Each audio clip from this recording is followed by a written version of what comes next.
किससे डर है? किससे डर है? 140 करोड़ के देश में 100 करोड़ हिंदू है ना, बाकी तो 20-22 करोड़ मुस्लिम है। तो 20-22 करोड़ से आप डर रहे हो क्या? आपको डर लग रहा है? आपको डर लग रहा है? जितने भी फिल्मी दुनिया में जो फिल्मी स्टार हैं, जो खान हैं, जो मुस्लिम हैं, उनके घरों में ब्रीड अच्छे वाले ब्रीड वाली लड़कियां हैं। शो कॉल जो जनरल कास्ट वाली है, उनसे आपको डर नहीं लग रहा? हरिजन, मैं बार बार कह रहा हूँ, हरिजन वर्ड संवैधानिक नहीं है, संवैधानिक नहीं है। योगी जी फंस गए हैं बोल के, उनको मालूम नहीं है हरिजन कहते किसे हैं। अगर हम हरिजन हैं तो योगी जी कौन है, उनके फादर मदर कौन है?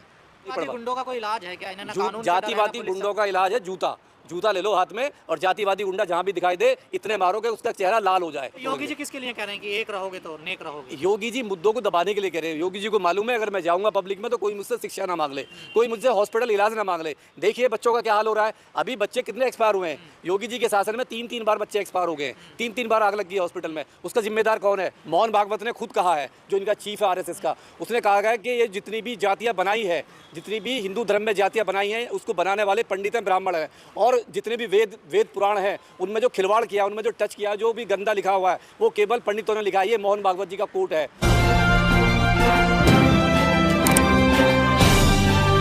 आप देख रहे हैं पब्लिक आवाज टीवी।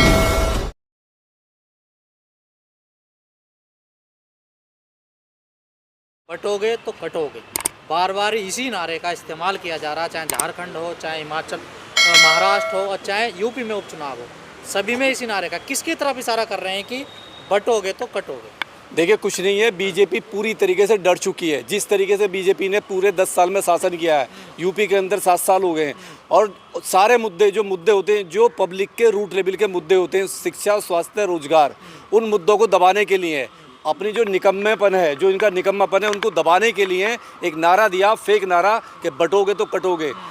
बांटने वाले कौन है, काटने वाले कौन है, ये आपको तय करना पड़ेगा। बांटने वाले आप लोग हो। आपने इस मानव जाति को, जो हिंदू धर्म में मानव जाति है, जो सनातनी परंपरा है, आपने 6700 जाति में इसको बांट कर रख दिया। और फिर आप कहते हो कि बटोगे तो कटोगे। उसमें आपने इतनी जातियां बना दी, और उसके अंदर भी 100 जाति ऐसी बना दी जिसके हाथ का आप पानी नहीं पी सकते। कौन लोग हैं बनाने वाले? मोहन भागवत का कोर्ट, आप 2 साल पहले का आप स्टेटमेंट देखिए। मोहन भागवत ने खुद कहा है, जो इनका चीफ है आरएसएस का, उसने कहा है कि ये जितनी भी जातियाँ बनाई है, जितनी भी हिंदू धर्म में जातियाँ बनाई हैं, उसको बनाने वाले पंडित हैं, ब्राह्मण हैं। और जितने भी वेद पुराण हैं, उनमें जो खिलवाड़ किया, उनमें जो टच किया, जो भी गंदा लिखा हुआ है, वो केवल पंडितों ने लिखा है। ये मोहन भागवत जी का कोट है, मैं अपनी तरफ से नहीं कह रहा हूँ। तो सीधा सीधा है, मोहन भागवत जी जब ये कह सकते हैं, कि ये सारा कुछ जो पंडितों ने बनाया, ब्राह्मणों ने बनाया, तो ये एक फेक नारा है और अपने निकम्मे नाकामों को छुपाने के लिए। क्योंकि बीजेपी ने इस देश में कुछ नहीं किया है। बीजेपी ने केवल इस देश में नफरत फैलाई है, वो हिंदू मुस्लिम के नाम पे, गाय के नाम पे। और जो अब जो बटेंगे कटेंगे, किससे बांट रहे हो आप? अरे आप मुस्लिम के नाम पे कब तक वोट मांगते रहोगे? और ये कब तक इस देश में आप देखो, 1.5 साल से मणिपुर चल रहा है। मणिपुर की घटना को पूरा दबा दिया गया है। 1.5 साल में आपकी शासन है, आपका ही वहाँ पे शासन है, आपकी सरकार है, आपका पीएम, आपका सीएम है, आपका पीएम है, आपका राज्यपाल है, सब कुछ देश में आपका है, गृह मंत्री आपका है, सारी सुरक्षा आपके हाथ में है। क्या कारण है कि मणिपुर में आज भी वहाँ पे मारे जा रहे हैं? आपके एमएलए सुरक्षित नहीं है, मुख्यमंत्री के घर पे बम फेंक दिया गया है, एमएलए को घर पे हमले हो रहे हैं। तो क्या रीज़न है? आप कहाँ की बात कर रहे हो? ये सारे इन मुद्दे को, जो शिक्षा का मुद्दा है, स्वास्थ्य का मुद्दा है, रोजगार का मुद्दा है, युवा रोजगार ना मांग ले। जिस तरीके से युवाओं को प्रयागराज में पीटा गया, मारा गया, उन पर लाठियां बरसाई गई हैं, सीधा सीधा है मुद्दों को दबाने के लिए। मुद्दों को दबाने के लिए इन लोगों ने ये नारा दिया। क्या है सर, एक है तो सेफ? एक हम कब नहीं है एक? पूरे भारत में सारे लोग एक ही है। अलग कब है? अलग कब हुए? अलग करने वाले ये लोग हैं, यही लोग हैं अलग करने वाले। और ये जाति के नाम पे अलग कर रहे हैं। जब हमारे एक मेघवाल बच्चे को, जब इंद्र मेघवाल को पानी के मटके पे छूने पे मार दिया जाता है, तो कौन सेफ है उसमें? हम जो SC ST अनसेफ है। किससे? जनरल वालों से, मनुवादियों से, जो मनु की औलाद है, जो आज भी मनु को अपना बाप मानते हैं। आपने देखा होगा हाई कोर्ट में भारत के केवल एक हाई कोर्ट ऐसा है, एक स्टेट ऐसा है जिसमें आज भी मनु की मूर्ति लगी हुई है, वो राजस्थान है।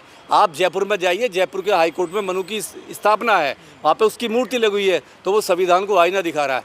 और वो किसकी सरकार? SC ST वाले एक होना नहीं चाह रहे क्या? SC ST वाले तो एक है ही, वो कभी तो दूर है ही नहीं, वो तो एक ही है। ये जब भी ये तोड़ेंगे, जब भी तोड़ेंगे इन्हीं मुद्दों पर तो योगी तोड़ेंगे। जी किसके लिए कह रहे हैं कि एक रहोगे तो नेक रहोगे? योगी जी मुद्दों को दबाने के लिए कह रहे हैं। योगी जी को मालूम है अगर मैं जाऊंगा पब्लिक में तो कोई मुझसे शिक्षा ना मांग ले, कोई मुझसे हॉस्पिटल इलाज ना मांग ले। देखिए बच्चों का क्या हाल हो रहा है, अभी बच्चे कितने एक्सपायर हुए हैं। योगी जी के शासन में 3-3 बार बच्चे एक्सपायर हो गए हैं, 3-3 बार आग लग गई है हॉस्पिटल में। उसका जिम्मेदार कौन है?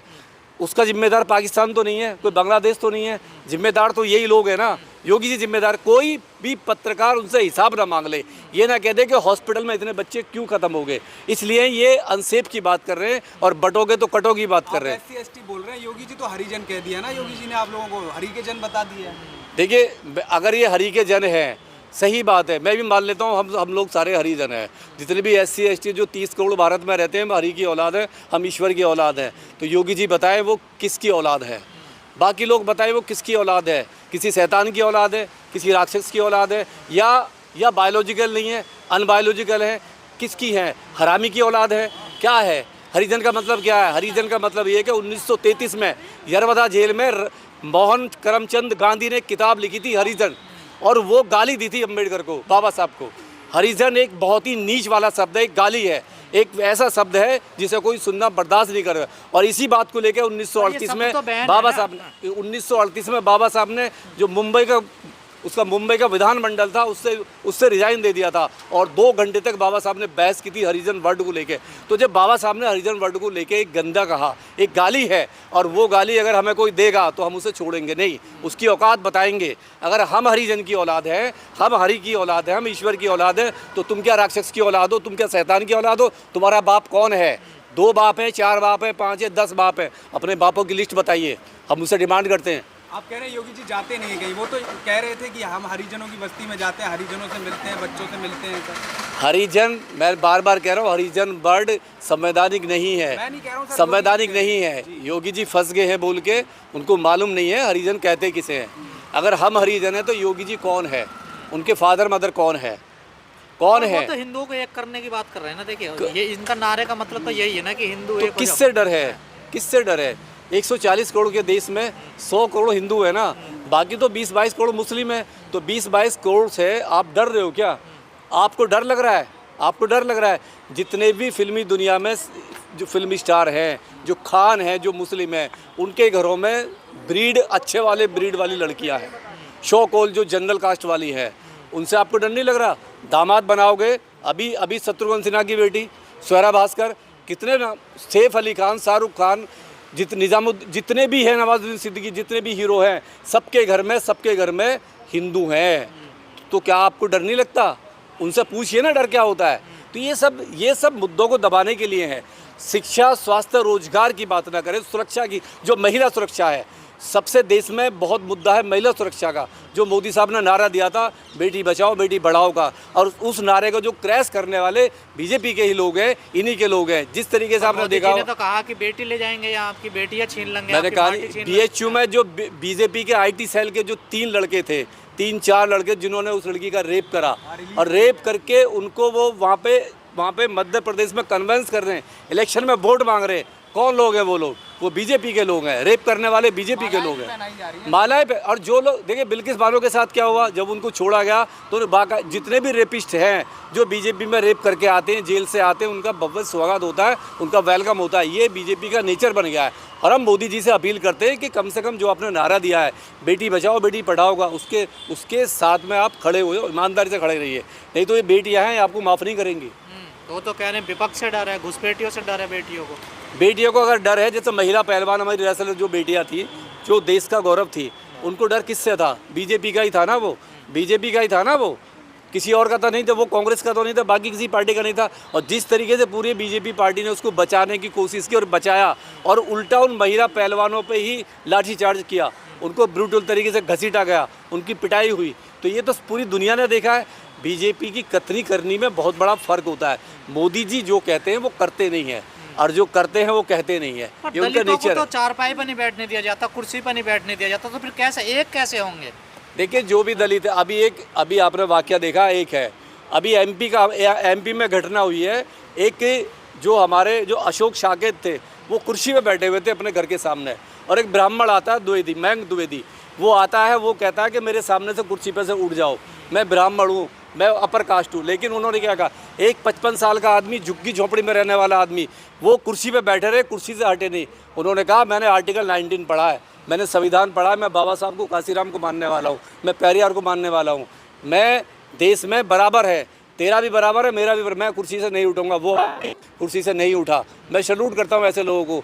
और जिन लोगों को कुर्सी से उठा दिया जाता है, जिनकी पिटाई होती है, वो नामर्द लोग हैं। उन्होंने बाबा साहब को नहीं पढ़ा, वो आज भी वो उसी परंपरा को ढो रहे हैं, गंदी परंपरा को। लोग खुद पिट रहे हैं। अगर कोई एक पीटने वाला है, अरे तुम, एक कीड़ा भी होता है, अगर कोई मच्छर भी है, उसको भी मारने के लिए कोई भी हाथ पैर चलाता है। आप तो इंसान हो, अगर कोई आप पे हमला करता है तो आप भी उसको उसका जवाब दीजिए उसी की भाषा में। अगर जवाब नहीं दोगे तो आप भी कहीं ना कहीं बाबा साहब को नहीं पढ़वा। गुंडों का कोई इलाज है क्या? इन्होंने कानून से डरा है ना जातिवादी पुलिस से? गुंडों का इलाज है जूता ले लो हाथ में, और जातिवादी गुंडा जहाँ भी दिखाई दे, इतने मारो कि उसका चेहरा लाल हो जाए, चेहरा लाल हो जाए, उसको पहचानने वाले घर वाले भी ना पहचाने। जाति वाले, कानून का उल्लंघन नहीं है। कानून कहता है सेल्फ ऑफ डिफेंस है, कानून है। अगर कोई आपकी बेइज्जती कर रहा है, वो भी कहता है। बाबा साहब ने क्या कहा? बाबा साहब ने कहा कि जुल्म सहने वाले से ज़्यादा, मतलब करने वाले से ज़्यादा जुल्म सहने वाला ज़्यादा गुनहगार होता है। तो बाबा साहब की जो कोटेशन है, हम उसके साथ खड़े हुए हैं। अगर कोई आपके साथ में मिसबिहेव करता है तो उसका जवाब आपको देना पड़ेगा। पहले कानून से दीजिए। अगर कानून की भाषा समझ में नहीं आ रही है तो आपके पास दूसरा इलाज भी होना चाहिए।